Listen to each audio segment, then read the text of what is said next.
There are many reasons why Michael Phelps should be the AP's Athlete of the Decade. You can really just start with the accomplishments in the water. They are momentous, what he has done. 14 gold medals, which is 5 more than any other athlete has won. He set 37 world records. That's more than any other swimmer has ever done.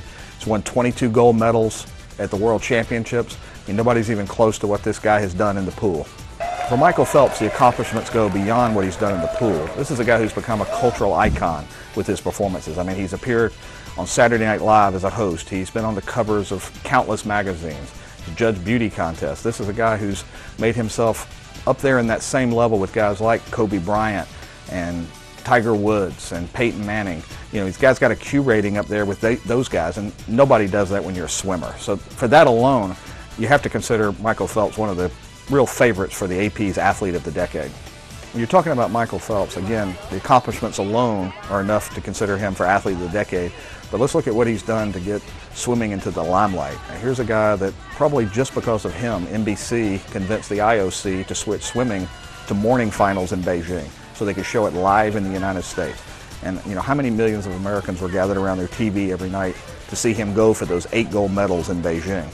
And I remember even at the scoreboard in Baltimore on the night he broke the record at a preseason NFL game, like 10,000 people hung around after the game to watch him go for the record on the video board there at the Ravens football stadium. So that, again, you just don't see that in swimming, and I think that's another big reason to consider this guy for Athlete of the Decade. For Michael Phelps, the decade began in 2000 at the Sydney Olympics, where he was the youngest male swimmer since 1932 to make the U.S. Olympic team. So there you knew this was a guy who might be a pretty good swimmer. He's only 15 years old. He swam in one event. He finished in 5th place.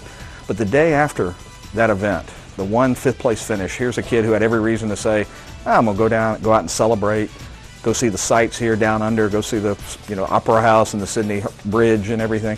This was a guy who was already thinking the day after he finished 5th in his only Olympic event in 2000, what am I going to do in 2004? And he goes back to the pool and starts the process again. And that's probably what makes him so impressive. Of course, now Michael Phelps is not a perfect person. There's some flaws there, as we all well know. He's a guy who seems to do much better in the pool than he does outside the pool. After the 2004 Athens Olympics, he had a drunken driving arrest and had to apologize for that and pay a fine and admit his guilt. And then after the 2008 Beijing Olympics, somehow finds his way down to a party in South Carolina, and the next thing you know, he's on the cover of a British tabloid with his mouth up to a marijuana pipe. A very embarrassing moment for him, but it's probably not enough to really overshadow what this guy has done in the pool. I mean, the accomplishments, he's readily admitted that he's made mistakes.